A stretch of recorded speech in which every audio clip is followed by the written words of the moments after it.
guys, it's Michelle from Cozyegg. Today is Monday, October 19th, 2020, and this is episode 97. So thanks for joining. If you are a returning viewer, I appreciate you coming back. And if you are new here, this is primarily a channel about cross stitch with some other crafty things thrown in. So happy dark October stitching. We are halfway through the month, a little over halfway through the month, and yeah, it's been kind of a strange October, but of course it's been sort of a strange year. So you know, I talked last time in my video about how I normally approach dark October. And if you're new, so dark October stitching is where we, for the whole month of October, stitch on anything dark and creepy and macabre and whatever that floats your boat. We also, and that is hosted by Emily, Eclectic Possessions, and I, and the hashtag is Dark October Stitching.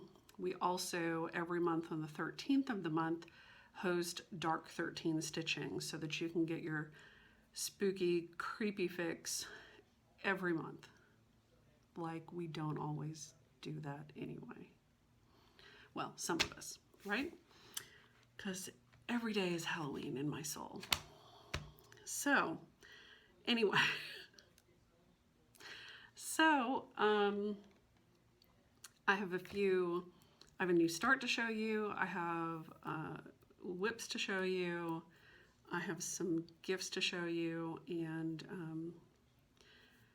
then I may just meander and ramble aimlessly. So we'll just see how it goes.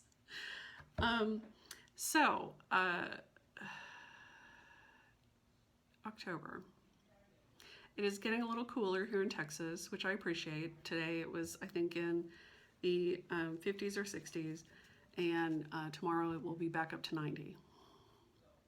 So welcome to fall in Texas. But we are having more days that are cooler and more days that are overcast and windy, and those are the kind of days that I love. The only thing I'm missing is some rain, because I would sure love some rainy, overcast days. I have to say though, you know, I think I talked last time about how with the pandemic and, you know, just everything, that I've been sort of in this weird sort of state of, you know, ennui, where I just don't have a whole lot of motivation to do a whole lot of anything. And I've taken a couple of days off work so that I could have like a 3-day weekend, basically. I am going to take a good amount of time off around Thanksgiving and around Christmas, but I've been trying to squeeze some other days in there just to give myself a little bit more of a break, because with that lack of motivation, that's been happening a whole lot at work. Like, I just really don't want to work. I really just want to stitch and watch Gilmore Girls and read. That's pretty much kind of where I'm at. But that being said, I also did just get a promotion at work, which I am really thrilled by. I've been in this position for just now a year in September, and just got a promotion, which is awesome, and I do really love my manager, and I'm so much happier in this position than I was in my previous two. So, which is great. That was much needed. But I do certainly feel, well, let me back up a second. So,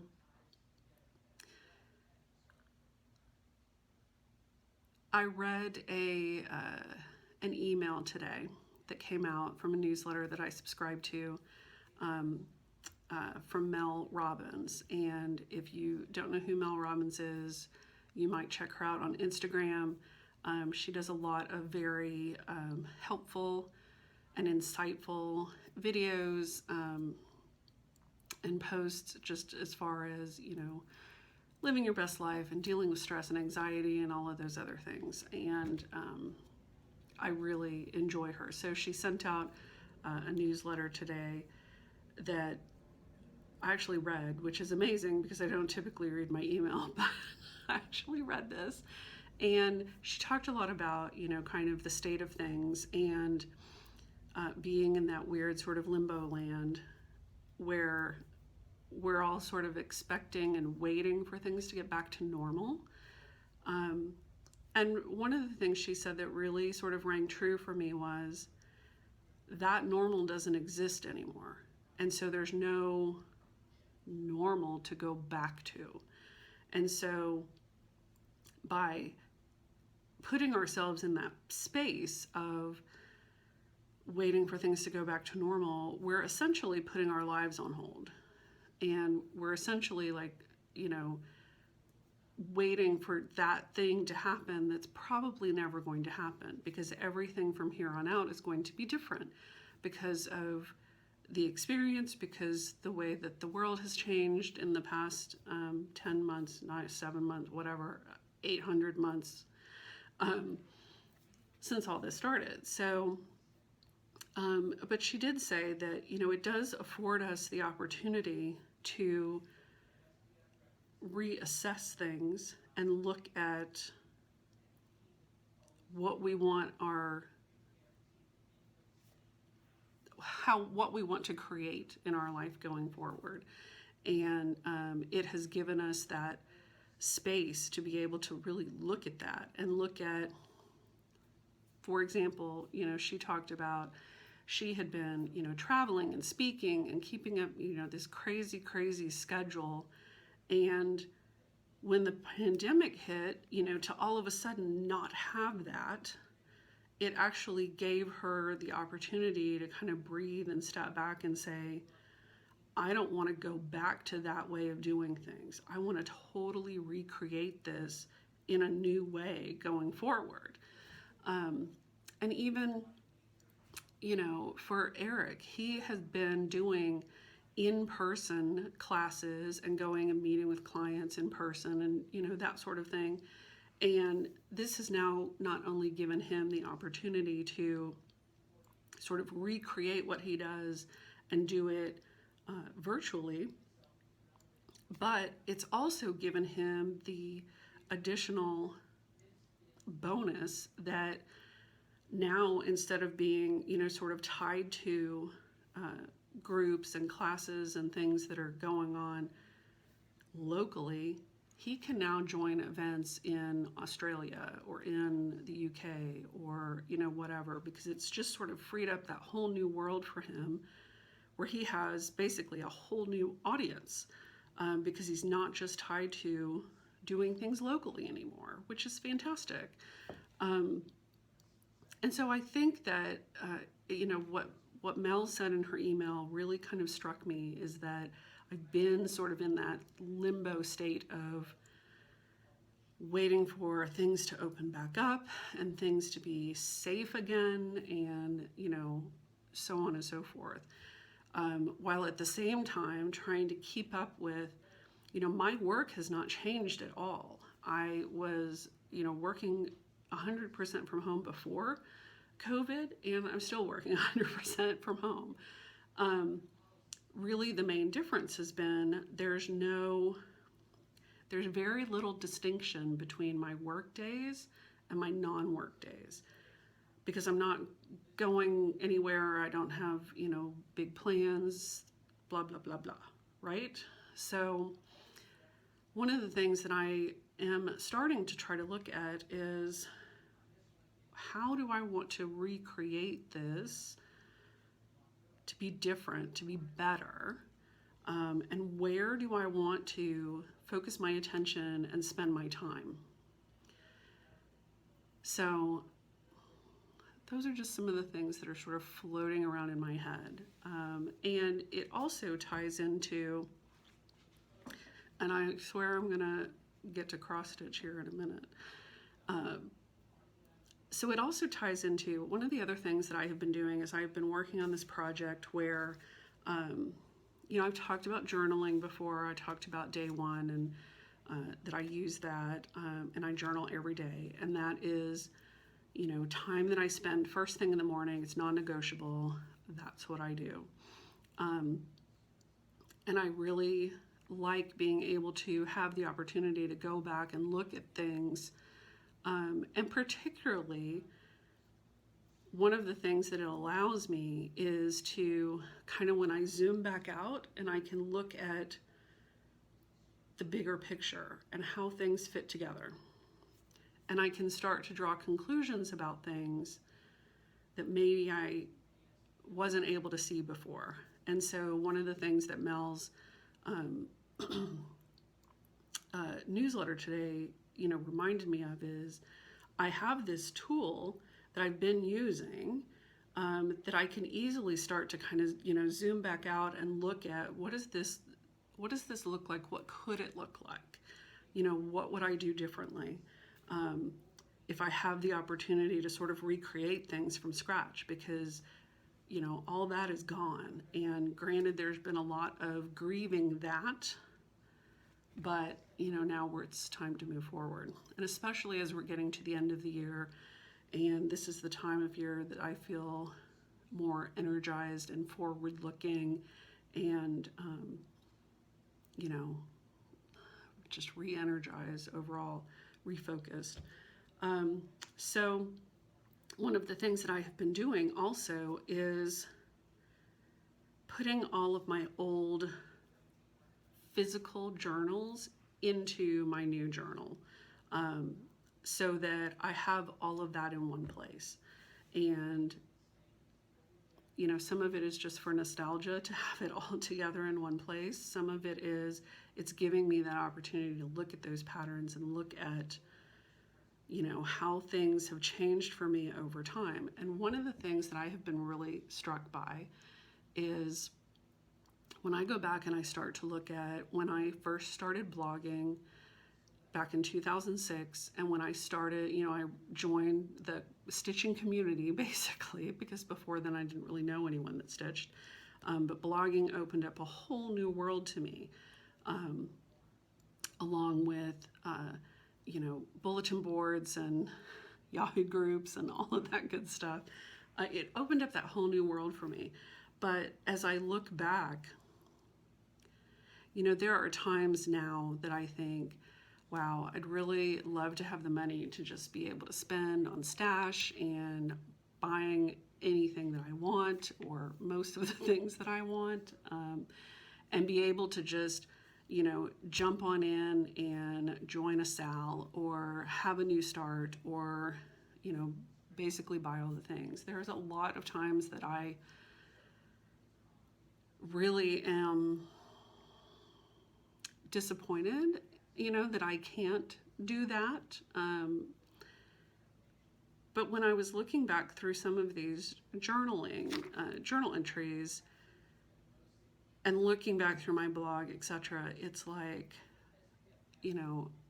order after order after order after order of, all this stuff. And when I started to see it kind of all together, I was like, holy moly. I used to spend like crazy, and at the time it was like limited edition, bring it on. If it's a kit, bring it on. If it's, a fabric of the month club, bring it on. If it's, the Blackbird Loose Feathers Club, just send me the chart and the fabric and the threads, even though I already have like 6 of those threads, 6 skeins of that color, just whatever, just send it. And so when I look back at that and I start to look at that pattern, the me now is shocked. I mean, just shocked. So it really kind of put it in perspective to me that, one, spending that money and buying that stash wasn't doing anything to make me happier. And I'm let me just say, you know, little aside here, footnote. You do you. Whatever works for you, makes you happy, whatever. I'm not saying that, you know, people that buy stash are wrong or what. I'm not saying that. I'm only talking about me. Okay? So, but I started to really look at that and think just the sheer amount of money that I was spending and the sheer amount of things that I bought that either are still sitting in my stash untouched 14 years later, or that I have already sold or gotten rid of in some shape or form. It's frightening. So when I started to look at that and I started to realize, yes, there are still times that I would like to be able to just hit that, you know, add to cart button whenever I want. But then there's also the part of me that realizes, you know, that's just not who I am anymore. And, you know, so and I've been taking a big look at my stitching and how I approach my stitching and, you know, things like that, that I tend to get sort of all up in a frenzy, you know, when I'm on that FOMO bandwagon, like, well, I want to, you know, start this sale and I want to buy this stuff and it's market. And so I have to have all these things, you know, that are new. But then the reality of that situation is I have so many whips that I don't really want to start anything new. Like I really want to either get rid of them or finish them. And so then when I start to think about, does it even make sense for me to be buying more stuff? It really doesn't make sense for me. So that was a pretty big revelation to realize that instead of coming from that place of lack where I was like, I'm feeling disadvantaged because that's not something that I can just financially do. But when I look at it instead as a choice, that I am being a lot more selective about what I choose to buy and what I choose to start, and really think about it. You know, do I just want this because everybody else is getting it? Do I just want to start this because everybody else is starting it? Yeah. So it's given me some good opportunity to look at those sorts of things and really sort of reassess. So I've been doing a whole lot of internal reflecting and thinking about things, and not just life in general and work and what do I want to do with my life, but also how, of course, I approach my stitching and, you know, purchasing things. And of course, there's always that moment of, you know, late night, I've had a rough day, I need to buy this. There's always that. But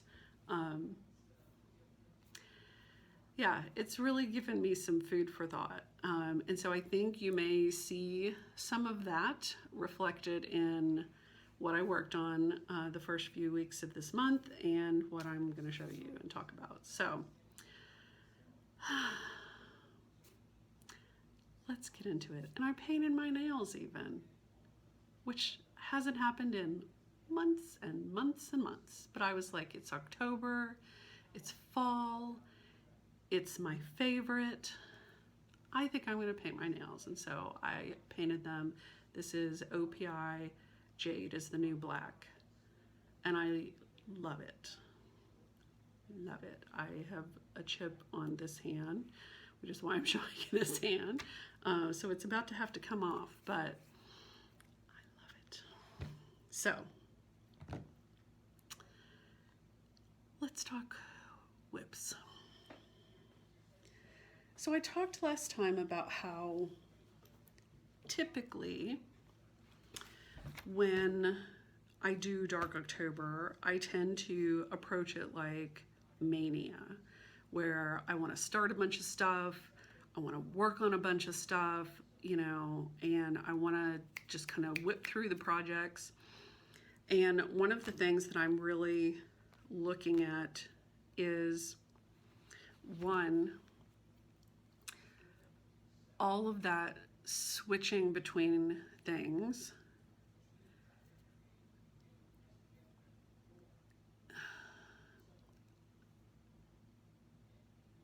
I find a little stressful. Sometimes it's fine. Okay, so somebody just called me. Why anyone is calling me this time of night, I don't know. But anyway, so before I was rudely interrupted, what was I saying? Right now, where I'm at, I was just not feeling switching. And so my initial thought was, I'm going to work on 4 projects. I'm going to do 1 each week. And that will be my Dark October. I'm totally fine with it. And so before I show you the first one, the other thing that has sort of come into play here is that I have been watching Saltbuck Stitcher and watching some of her videos. In fact, I went back and watched them from the beginning. And, you know, I'm, of course, like a lot of people, amazed with how much stitching she gets done. And she has talked a lot about, you know, how much time she gets to stitch every day, that she's primarily doing like quilting during the day. And so she really only stitches in the evenings. But that she may stitch from like 7 until, you know, midnight, 1 o'clock, whatever, that she stays up late to stitch. And I'm like, okay, so I have that same amount of time to stitch at night, most nights. So why the heck can I not finish things like she's finishing things? And one of the things that occurred to me was, it's because I keep switching projects. And so just literally the number of things that I'm working on, if I put all of that progress together on one piece, I could theoretically be finishing more things rather than breaking up my time spent on multiple things. So that was the first thing that kind of hit me. And the second thing is that she talked a lot about how she approaches stitching her samplers. And she always likes to do the border first. And I've seen a lot of people that like to stitch that border first, or at least like the general, you know, kind of like the green vine, not the stuff, but just at least that one part. And one, that helps her to know, okay, I've got everything on here, and then I can start to kind of line up things and make sure I'm all good. But the other thing she mentioned that really struck me was that she said that you get in a groove with it, and you can sort of, assuming that the border is, you know, repetitive and it's not changing constantly, that you can get in a rhythm with it. You can sort of memorize that pattern, so you're not having to constantly look at your chart. You can just kind of go, you know, it's 15 up, it's 7 over, it's 15 down, it's 7 over, you know, whatever. And so the fact that you can just kind of get in that groove and just go and not have to keep looking at your chart, I think that that would theoretically allow you to stitch a little faster or make more progress, because you're not having that constant, you know, looking at your chart and figuring out where you are and, you know, blah, blah, blah. And so right off the bat, if you can kind of get that knocked out, that kind of gives you some good momentum for your project. And, you know, the way that I typically approach my borders is that I kind of stitch them as I go. And so I'll stitch a little bit of border and then some stuff in the middle, and then a little bit of border and some stuff in the middle. And doing that, I never really get into that rhythm where I have it memorized, or I at least have that momentum going from not having to look at my chart, etc. So I thought, you know what? I think I'm going to try that. I'm going to try stitching the border first and see what that does for me. And the other thing that she talked about is that, you know, when she starts a new sampler, there's always that period of getting to know it and getting familiarized with it.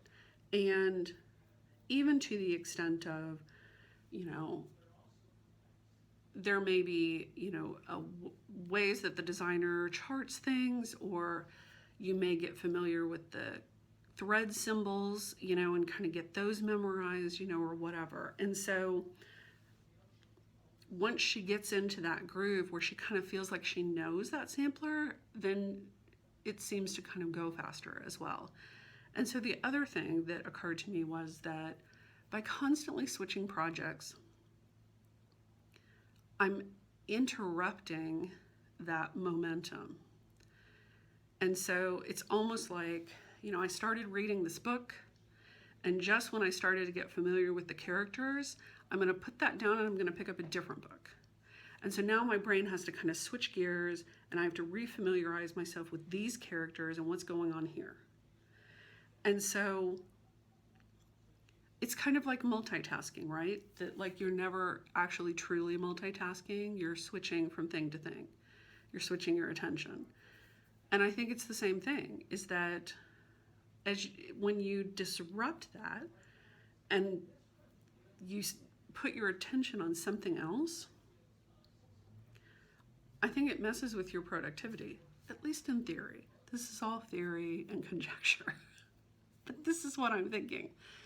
So I'm like, you know what? Maybe I need to approach my stitching differently. And I noticed that, you know, in August, I focused on Anne Ufendel, and that was really all that I stitched on was Anne Ufendel. And I felt like I made a good amount of progress because I was just sticking to that same thing. And the same thing for September. I basically just worked on Women of the Mayflower. And so I got into a groove with it. I started to, you know, memorize the symbols, and, you know, I was just sort of going. So I think there's some truth to this. So the first thing that I did in October was I was going to start the Blackbird Designs at First Cock's Crow for the October Sisters birthday sale, which is Hollis Hands Creates, Christine, and Becky Socks for Mom. They're doing this for their October birthdays. And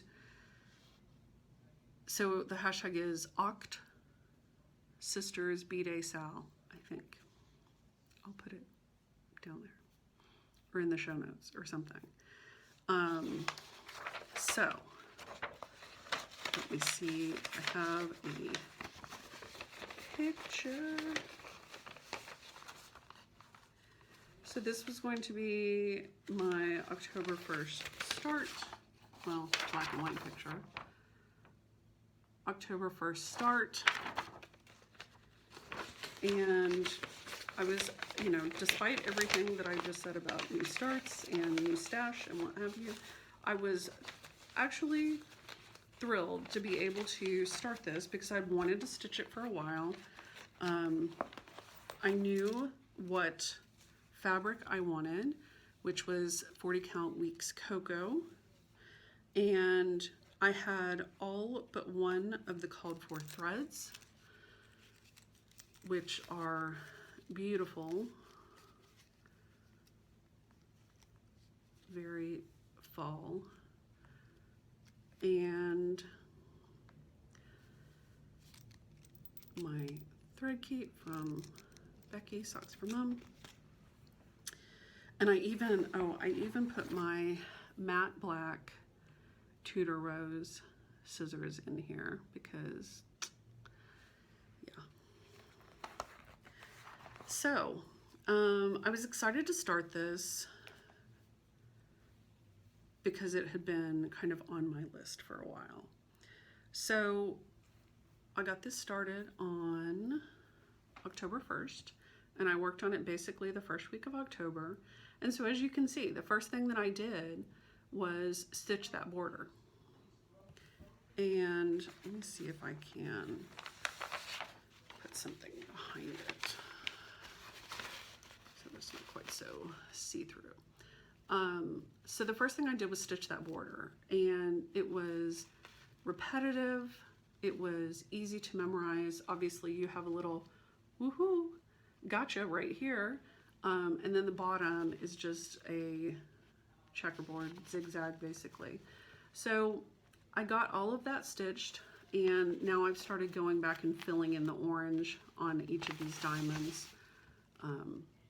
So I still have more to do there, but then I thought I'm just going to do kind of the same thing, and I'm going to start stitching these dividing bands. And this is obviously where my Q-snap was, that's why I didn't go all the way across. I'm just going to start stitching those dividing bands because that's an easy way to just kind of stay in that rhythm. And I'm not really having to look at my pattern. You know, I check it first to make sure is this symmetrical all the way across so that I don't have any surprises. And then I can just kind of go, which makes things super easy. And so I feel like I got a good amount of progress in, you know, for just having stitched on this about a week. And I enjoyed stitching on it, and I enjoyed stitching with these colors, and I was enjoying my fabric, and you know, the whole thing was just enjoyable. So, but then the time came to put that away, and so I had mentioned that I still wanted to make progress on my Women of the Mayflower, because I would like to have that done by November 9th. So I decided, you know, okay, I'll work on this over the weekend. And so that's basically what I did, is that after that first week, I took Women of the Mayflower and worked on that over the weekend. And so here is where I'm at on that. So I don't remember exactly where I was the last time I showed this to you, but I finished all the words as far as I can go, and I have started the border. And so the border is done in long arm cross, which actually goes pretty easily. And so I'm trying to kind of put that in, you know, following that same thought, which is I can just go and I don't have to look at my pattern, and I don't have to keep, you know, kind of back and forth, back and forth. So I started putting that in, and then yesterday, or this past weekend, I picked this back up again to work on, and I started here. Like I did some more border here, and I did some more here, and I started bringing this down. And I've started this part that says Women of the Mayflower, and then I've started with the names. So, but I also received an amazing gift of this Mayflower Project Bag, which is from So Much to Love. So a very sweet person gifted this, and I was beyond thrilled to have it, because I will be honest with you, my project was living in a Ziploc bag. So, this is a beautiful bag, very well made. I think my cats are trying to kill each other.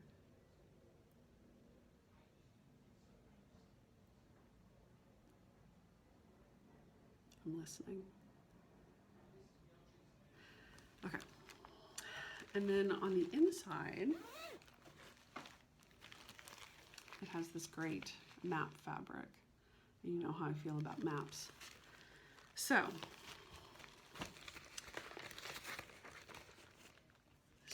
so thrilled to have the bag and have a fun place to put my piece.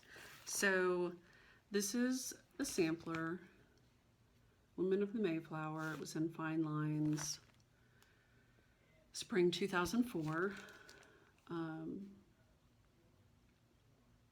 And I know you can still find it because I talked to somebody that just found one and ordered it, no problem. So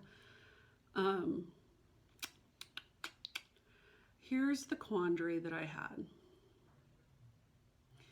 So down here she's got, you know, the names of the women that were on the Mayflower. But because everybody is stitching that other piece, the Coming to America Brenda Gervais one, there's a whole lot more names on that are on this. And so I started kind of comparing the two.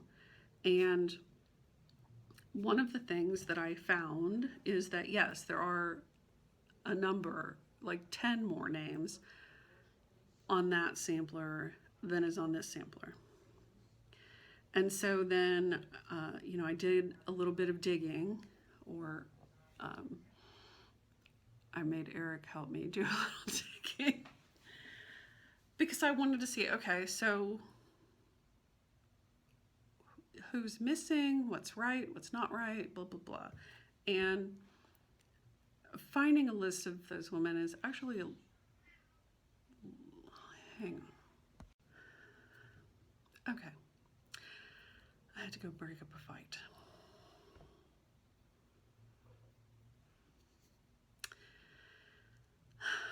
Ramses has been in a cone.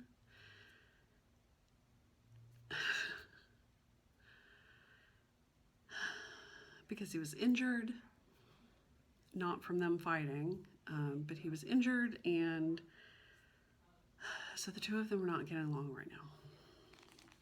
Anyway, hopefully they will stay away from each other. Okay, so Women of the Mayflower. When I looked at this, there were approximately 10 women's names that were not on here, based on what I could find as far as who was on the Mayflower. And if we're just talking women, and we're not talking any children, in one case, Sarah Ullman put the daughter's name and not the mother's name. I'm not sure why.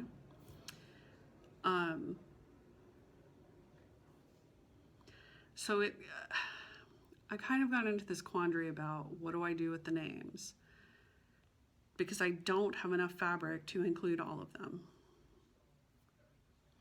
So after a lot of back and forth, and actually after talking to a friend about it, what I've decided to do is just go ahead and stitch as charted. But then at some point in the theoretical future, when I have it framed, what I do want to do is not only put the rest of the women's names, but I also want to put some information on there about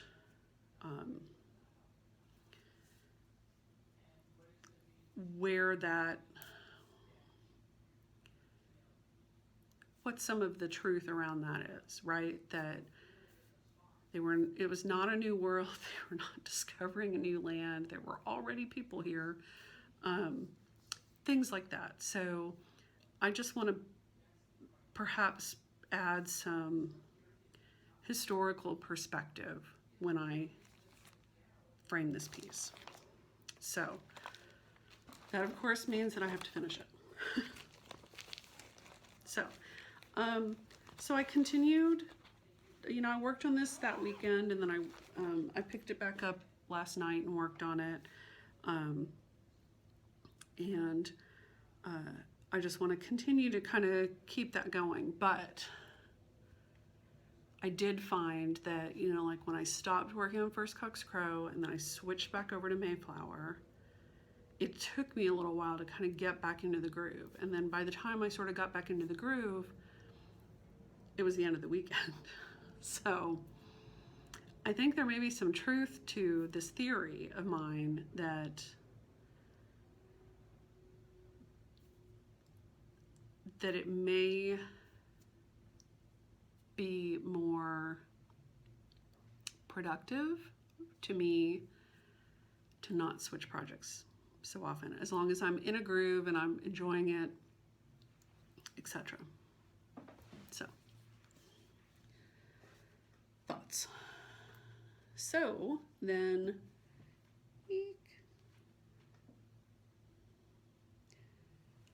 last Tuesday was the 13th. So as I mentioned, dark 13 stitching. And when it's dark 13 stitching during dark October, it's special, right? It's super dark. So I had planned to get out Blackened Sky to work on because I love that piece, and so I wanted to make that my special super dark piece for the month. But then also Michelle Bendy and Shannon Bromo, I believe, hopefully I said that right, have been working on Blackened Sky themselves and decided that they wanted to just keep stitching on it until they're done. And so they've started the hashtag Blackened Sky till the end. And they, called out to me and Julie from Kansas City Girl and Colorado World, and Judy, who is JCash77, and said, hey, get out your Blackened Sky and let's go. So, I'm like, I already have it in my plans. So, I got out Blackened Sky, and this is in my Mama Joan bag. Also with matte black scissors. Are you sensing a theme? Love me some matte black scissors. So here is Blackened Sky. This is by the Primitive Needle, and it is a morning sampler, and I love it. Love it, love it, love it. So,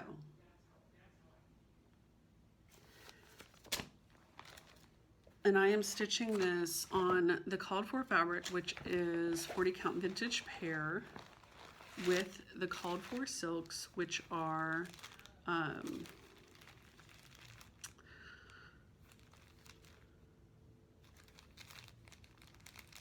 it totally went out of my head. The Pure Palette. Pure Palette silks, they come like this. And then there are two silken colors also, Wart Frog and Tuscan Olive. So all the silks, super pretty.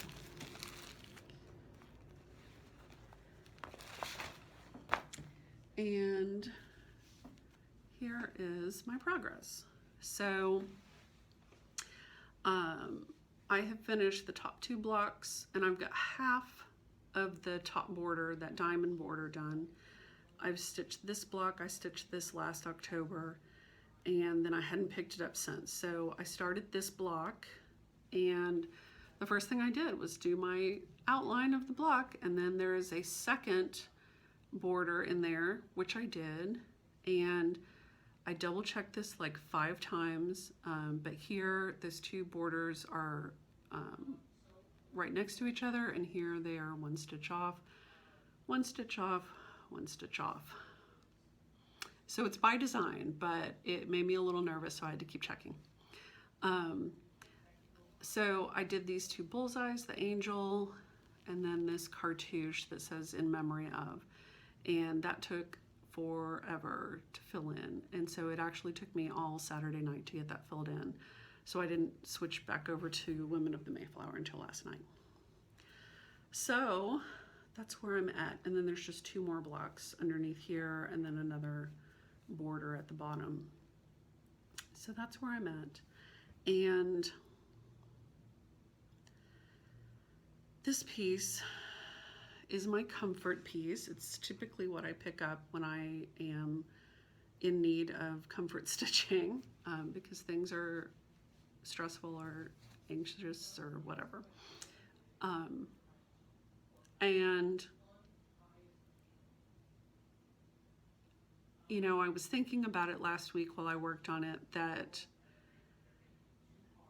this whole sampler is, this whole experience is like my sweet spot. Like, and I think part of the reason that I talk about this one as my comfort stitching is because it's on 40 count Lakeside fabric, which I love. That's like my perfect fabric. It's with silks, which I love. It's a sampler. It's a morning sampler, so it's dark and, you know, sort of melancholy, which I love. So it's like all of those things sort of wrapped up into one. It's like a Tori Amos song. It's just like, it just, there is something about it that all of those perfect things come together, and it becomes just a really great experience to stitch it. And that may be why I keep putting it down, because I don't want to finish it. But I have a plan. I know what I'm going to pick up after I finish this. But I just love this piece so much. I really do. And so it has been fun to pick it back up and work on it again, and just loving it. I'm just absolutely loving it. This block though is super intensive. It's got a lot of fill-in. So it's got this sun, and I'm not going to do the weird eyes. I'm just going to fill it in. So it's got this big sun and then these 2 smaller suns, and so that's all just fill in. So there's a lot of fill in on this block, especially in that cartouche, but that part's done. So I'm just loving it, loving it. So that's where everything I talked about comes into play. You know, I put in practice the let's do the border first, and let's stitch on the repetitive things so that you can just kind of go, which was nice about the fill-in, because I could just do some mindless fill-in, which was great. And it worked really well for First Cock's Crow. It worked really well for, excuse me, Blacked Sky. So now I'm kind of rethinking the rest of my plans for the month. I had intended to pick up Village at Hawk Run Hollow and mess with that a little bit. And I had intended to work on my Dracula book cover a little bit. And I had kind of in my back pocket a new start that I was contemplating, that I was thinking I might do for Halloween. But I don't think I'm going to do any of that. I think what I'm going to do is go back to First Cock's Crow or Blacked Sky and just focus on those, because I'm enjoying both of them. It would be nice to have some good progress on both of them. So I think that's what I'm going to do. I'm leaning towards maybe doing one more night on Mayflower and then switching over to Blacked Sky. I don't know, we'll see. But that's my plan.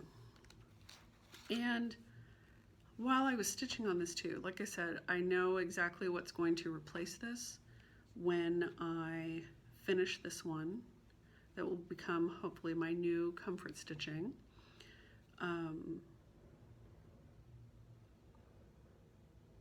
And it's sort of a companion piece, at least in my head it's a companion piece. And then I have a third piece that I want to add to those two. So now I'm sort of all excited because I want those three pieces done and hanging together. So, more to come. More to come on that. I know I'm being cryptic. That's okay. So, but yeah, I just think when I'm not fighting with my fabric or my threads, and when I have, you know, those two pieces figured out, and I'm enjoying what I've chosen or what's called for, and when the chart is great, there's just, you know, that's that magic about stitching, that it's like when all those three things come together, it's wonderful. And I find that very calming too, is that it's not, I'm not fighting with my stitching, and I'm not, you know, trying to sort of force my way into something that just isn't working. Which is one reason why I think I'm just gonna let Village just sit until I'm really ready to kind of focus on that and figure out what I'm gonna do. I think I know what I'm gonna do, but I think it can just sit for right now. So that's what I've worked on, which I realize is not a ton, but has been fabulous. And I will be honest with you, I have had so much enjoyment from my stitching that, and I've decided too, that is, if I am enjoying my stitching and enjoying what I worked on, whether it be one piece or 20 pieces, I am not, there's no need for me to apologize for having a ton of pieces to show you or one piece to show you, because I don't need to try to keep up with what everybody else is doing.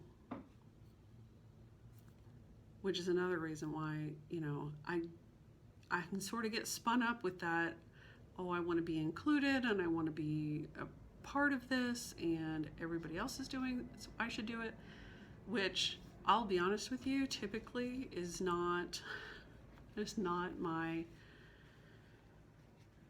space, because I really like to do my own thing. And I am more comfortable doing my own thing. So, the other thing I'm not going to apologize is about not having a ton of stash to show you. I'm totally okay with it. So, So I talked about First Cock's Crow and Mayflower and Blackened Sky, and those are my whips that I'm going to continue working on as long as they're making me happy. And I did have one finish that was one of the secret things that I was working on that has been received, so now I can show it to you. So Abby Bella Stitch organized a Christmas ornament stitch along, basically, for Marlene Stitching by the Lake. And so a bunch of us stitched an ornament to send to Marlene for her birthday. And the one that I stitched was, it's called Christmas Basket Ornament, which is highly descriptive, by Catherine Theron of Theron Traditions. And it was in the Just Cross Stitch 1999 ornament issue. So it was stitched in DMC, and it's basically a berry bowl. And the colors were quite dated, being the 90s, so it was quite dated. So I thought, you know what, I'm going to refresh the colors. I'll choose my own colors, because it was like a blue bowl and then these sort of, you know, pinkish berries. No. So, and the berries each called for like 6 different colors to get that, you know, so it was like shading. So it was like one color, one color, one color, one color, one color, one. No, ain't nobody got time for that.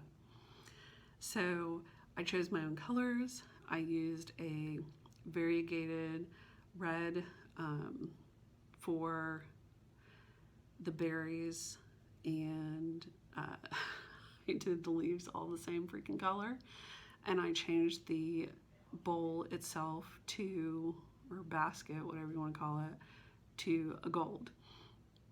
So here is a photo of what it looked like.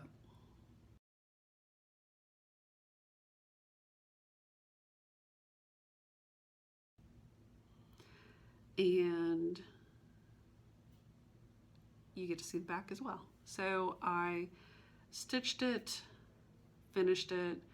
I haven't done twisted cording in so long that I had to go look at Vanna's tutorial. Thank God those are still up. I had to go look at Vanna's tutorial for twisted cording so that I could do that, and got it done, got it mailed off. Thank goodness. So, but Abby is a true angel for organizing that, and the number of people that were involved. And it was nice to do. So I did take some time in September, I think. I don't remember. September to stitch that, which really didn't take that long. But anyway, so that is the one finish that I can show you. Okay, so what did I receive? So I showed you the Mayflower Project Bag that I got. I also received birthday goodies from Sylvia in the mail. And she sent me some fabric, which I am thrilled about. So this is, she sent me a piece of Zweigart, 40 count, and this is a special edition, but it's just sort of a perfect sampler neutral, which is great. Love that. I can use that for just anything. And then she also sent me, I'm going to put that white there so you can kind of see this color. She sent me another piece of Zweigart, and this is 56 count. And boy, it is teeny tiny, teeny tiny. But obviously I can dye that and find something amazing to stitch on it, which will be super fun. So I'm thrilled to have 2 more pieces of fabric for my stash, both of which will be ideal for samplers. And then the other thing that she sent is this beautiful project bag that she made. It's a vinyl front, and this is made out of Tula Pink Neptune fabric, which is long out of print, highly coveted Tula Pink fabric. And it's just beautiful. I love it. Love it, love it, love it. And so on the front, this right here is actually Tula Pink ribbon that is from her saltwater line that just works perfectly with the Neptune fabric. So I love it. And then she made this beautiful zipper pull with a little seashell and some beads. And I love it. It's perfect. So I will have to find the perfect thing to go in here. I almost feel like I need to put my Bay sampler or my Shores of Akron Hollow in here, although I'm mad at it, so maybe not. But it's a beautiful, beautiful bag. And of course I'm thrilled to have the fabrics as well. So fun. So fun. And at Guild, so I think I've mentioned that this is it's the Tudor Rose 20th anniversary this year. So we've been doing, you know, all this stuff all year. And so for our October meeting, we were given another goodie, which was a newly redesigned name tag. So, you know, when we, of course, meet in person, we wear our name tags so that everybody knows who everybody is. And the name tag that we had been using, we had probably been using for 15 years or so, at least 10, because, yeah, at least 10, because that's what I had for our 10th anniversary, was that one. So anyway, and so we decided that we wanted something a little updated, and also that sort of reflected us being a sampler guild, and you know, maybe being something that was a little more reflective of that. And so I'm just going to kind of flash this up, but it's got some black work in it, and up at the top here there is a stitched Tudor Rose. There is also a different version where we can put this. So a few years ago we got these that were pin backs, and so you can take your pin back and put it right there in that eyelet and use it, or you can not and stitch your Tudor Rose. But we also got an updated pin that is not a pin, it is magnetized. So, and this sucker's strong too, so you could use it if your name tag is not too thick, or you can use your pin back, or you can stitch that and then use this as a needle minder. So pretty cool. Pretty cool. So that was a fun little thing to get in the mail. And we have one last surprise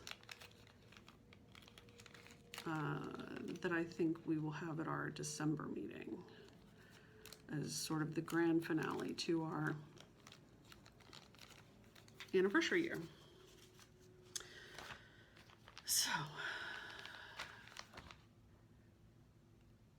the other thing that I purchased is I recently, so in one of the Saltbug Stitcher videos that I watched, she talked about fabric from Dixie Sampler. And so I went and joined her Facebook group and recently got the notification that she was putting up new fabrics and they were sort of all Halloween themed. So I was like, oh, I gotta go check that out. And I said, me please, on one of them. And so this one is 46 count and it is called Headless Horseman Road. And it is kind of a mocha, chocolatey mocha kind of color, which is just beautiful. And it's a 15 by 18 piece, so it's a pretty good size. And so I thought, you know what? I think this might be super perfect to do one of my black samplers on. And just get some black 103 or Tudor silk that are thinner. That'll be perfect on the 46 count, and just do an all black sampler. I'm thinking about a couple different ones, but I'm very excited about that. And so it's Dixie Sampler, hand-dyed fabric. She has a Facebook group, and this is Headless Horseman Road. And I don't know how often she puts fabric up, but she basically like has a few colors and she does them in different counts, and she just puts up an album and then you can go put your name on the list. So yeah, and it came really quick. So that was a good experience. And the fabric's beautiful, so I can't beat that. All right, I think that that's all that I had to share today. I know some of it was a little bit rambling and some of it was a little introspective, whatever. But hopefully some of it struck a chord with you, made sense, made you think, whatever. I'd love to hear your feedback. So, oh, and I have been reading. I did start my book, Midnight Sun, and I have been reading, and I'm enjoying it. I'm thoroughly enjoying it. I picked it up at lunch to read, and then I was like, oh, I should probably actually do some work and put this down. Yeah, so I'm enjoying it, for sure. Okay, that's it for me. I will be back in a week or two, and we can talk about the end of the sad end of Dark October and what's on the docket for November.